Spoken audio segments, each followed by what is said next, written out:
Yes, yes. Attention. Yes.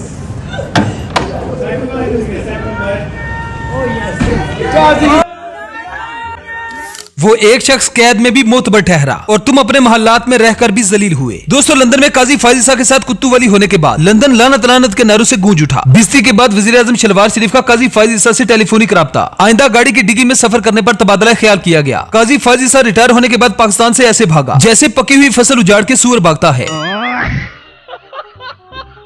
हम बहसीयत कौम पूरी दुनिया से अलग हैं। हम भी उल्टे चलते हैं और हमारा निजाम भी। कितनी अजीब बात है कि यहाँ पर 24 सीटों वाला सदर, 17 सीटों वाला वजीर आजम, 36 सीटों वाली वजीर आला और 180 सीटों वाला जेल में। मतलब बेईमानी में हमारा कोई मुकाबला नहीं कर सकता। पाकिस्तान का दिल में दर्द रखने वाले दो लोग आए भी एक साथ थे और यहाँ से भागे भी। लंदन में एक का लंतू से इस्तकबाल किया गया और दूसरे का जूतू और अंडू से। भागे वो इस अदा से कि रुत ही बदल गई। दो भगोड़े सारे पटवारियों को यतीम कर गए।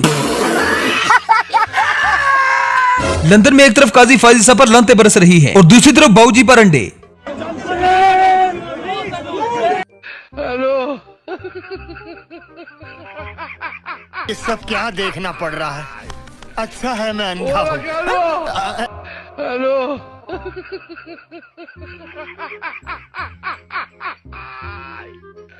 पटवारी कितने जाहिल हैं, इस चीज का अंदाजा इस बात से लगाया जा सकता है कि अगर कोई नून लीग का बंदा इनसे ये कहे कि मैं पाकिस्तान को मजीद लूट नहीं सकता, मैं गे हो गया हूँ, मेरे सारे फंक्शन डिसेबल हो चुके हैं, तो पटवारी इस बात पे भी तालियां बजाना शुरू कर देंगे। नून लीग की तर्जुमान डडू चार्जर ने कहा कि जब से लाहौर आई हूँ, फिजाई आलूदगी की वजह से गले का 8 माह में 7वां एंटीबायोटिक कोर्स कर रही हूँ। मतलब मेरा गला खराब है और मैं दवाई खा रही हूँ। तो नून लीगियों ने इस पर भी तालियां बजाना शुरू कर दी। वो बेचारे समझे कि शायद इसने पाकिस्तान के लिए कोई बड़ा काम किया है। यकीन जाने के पटवारियों की इस जहालत को 100 तोपों की सलामी देनी चाहिए। पंजाब आई जिम्मेदारी को निभाने, तो उस वक्त से लेकर अब तक 8 महीने में मैं 7वां एंटीबायोटिक कोर्स कर रही हूँ गले का। और ये तालियां बजाने की जरूरत नहीं है। और ये तालियां बजाने की जरूरत नहीं है। और ये तालियां बजाने की जरूरत।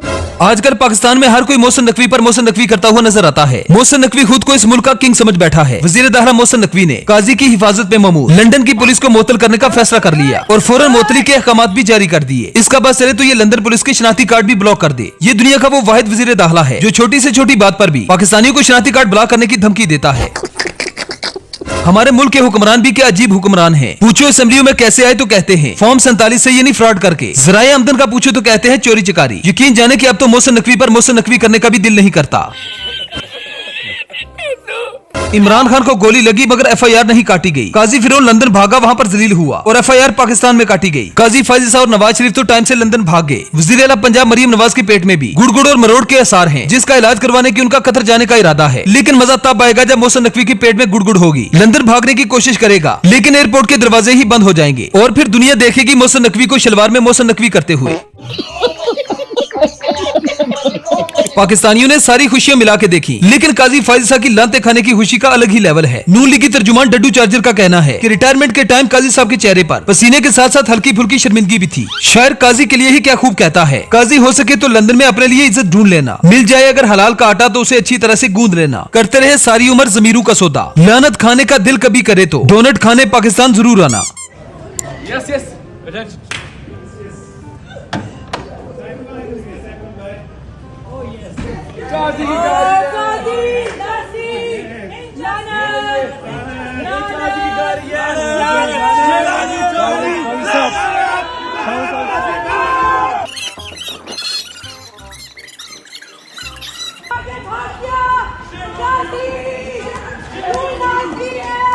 अब तो काजी साहब के लिए हालात ऐसे हैं कि कहीं से भी अगर यक नाबदू व यक नस्ताइन की आवाज आ जाए तो काजी साहब नाक की सीध में दौड़ लगा देते हैं। चोर तो इस आयत से ऐसे भागते हैं जैसे अजान सुनकर शैतान भागता है। यकीन जाने कि अगर चोरों के सर पर सींग होते तो काजी फाजिसा और नवाज शरीफ आज 12 सींगे होते।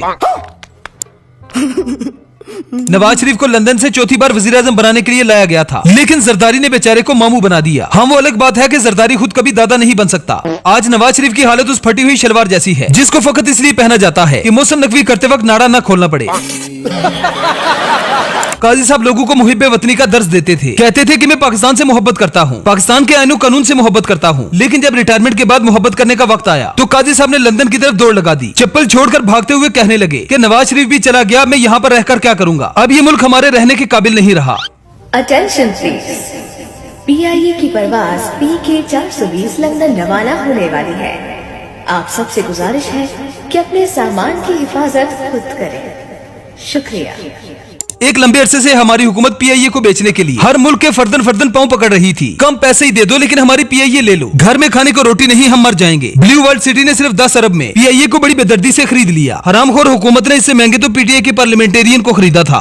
इससे भी जी न भरने पर वजीर आजम शहबाज शरीफ ने यह फैसला किया है कि अब वो एक एक मुल्क में जाकर हुकूमतों के पांव पकड़ेंगे और कहेंगे कि मैं मांगने नहीं आया लेकिन मजबूरी है। हुकूमत तो अपनी है लेकिन खाने को कुछ नहीं है। चलाने की कोशिश कर रहे हैं लेकिन चल नहीं रही, सिर्फ किसियां कर रही है। पंजाब भतीजी को दे दिया है जो इसके साथ खेल रही है। बड़े भाई की भी क्लच प्लेटें धुआं मार गई है। पूरे घर का वाहिद कफील हूँ। जिस तरह आपने पहले हमारी मदद की है उसी तरह से एक बार फिर कर दें। इंशाल्लाह हम शबाना रोज मेहनत करके मजीद भीख मांगेंगे और आपके पैसे आइंदा 100 सालों के बाद अदा कर दिए जाएंगे। मेहरबानी कर शेख या शेख मेरे वलवेख।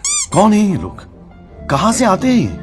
कहा जाता है कि हर कामयाब इंसान के पीछे एक औरत का हाथ होता है, लेकिन काजी की बर्बादी के पीछे उसकी बीवी का हाथ है। सिर्फ अपनी बीवी की करप्शन को बचाने के लिए काजी साहब ने आईनो कानून की धज्जियां उड़ा दी। काजी फाजिसा की इंसल्ट के पीछे इस औरत का बड़ा हाथ है। इमरान खान के दौरे हुकूमत में इस औरत की लंदन में प्रॉपर्टी पाई गई थी। ये भी पाकिस्तान का लूटा हुआ पैसा लंदन पहुंचाने में माहिर निकली, जिस पर कानूनी तरीके से इमरान खान ने इस औरत पर एक रेफरेंस दायर की थी, जिसके बाद इसने इमरान खान से बदला लेने का फैसला किया और काजी को इमरान खान के पीछे लगा दिया। यही काजी को उकसाती रही कि इमरान के खिलाफ सख्त से सख्त कार्रवाई करना, मेरी तौहीन का बदला जरूर लेना। और फिर काजी ने जोजा माजदा की बात मानते हुए आईनो कानून की वखियां उधेड़ दी। काजी साहब ने पाकिस्तान में जुल्म और बर्बरियत की इंतहा कर दी। मतलब यार, एक बीवी को खुश करने के लिए एक इंसान किस कदर तक गिर सकता है, ये तो पाकिस्तानी कौम ने कभी सोचा तक नहीं था। काजी फाजिसा के दौर में जितना भी जुल्म हुआ है उन सारे मजालिम के पीछे इस औरत का हाथ था। अगर काजी फाजिसा चीफ जस्टिस न बनता तो आज ये औरत अपनी करप्शन की वजह से जेल के अंदर होती। काजी फाजिसा ने अपनी बीवी को बचाने के लिए एक अलग कानून बना दिया था कि जजेस की बीवियों को चेक करना ममनू है। और काजी की रिटायरमेंट के बाद अब ये दोनों उजड़ चुके हैं। इन दोनों की हालत को देखकर तरस आता है। लंदन में जिस तरह से इन दोनों का इस्तेमाल हुआ, जिस तरह से इनको लांतू से नवाजा गया, उस पर सरीना ईसा का कहना था कि ओवरसीज पाकिस्तानियों ने हमारी बहुत बेइज्जती कर ली, खुदा के लिए हमारी जान छोड़ दो। वैसे अब तक इनके साथ जो हो गया है वही काफी है। बाकी पाकिस्तानी कौम को चाहिए कि अपने ऊपर होने वाले मजालिम का बदला अल्लाह पर छोड़ दें। Thanks for watching.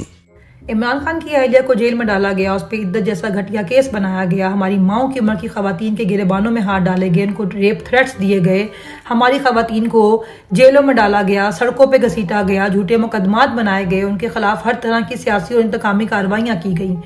किसी भी 2 नंबर और मुनाफिक सहाफ़ी और ये जो इंसानी हकूक़ के अलमबरदार और अखलाकियात के अलमबरदार है ना, इनकी गैरत नहीं जागी। लेकिन जब कल काजी को उसकी करतूतों की वजह से लानते पड़ी ना, ये सारे मुनाफिक तड़पना शुरू हो गए कि जी बड़ा जुल्म हो गया, काजी की तो अहलिया उसके साथ थी। जब काजी साहब इतने बड़े मनसब पे बैठे हुए सहूलतकारी कर रहे थे हमारे खिलाफ होने वाले जुल्म पर, तो उसकी बीवी इस तमाम फस्तायत में शरीके जुर्म थी। लानत वाक़ई में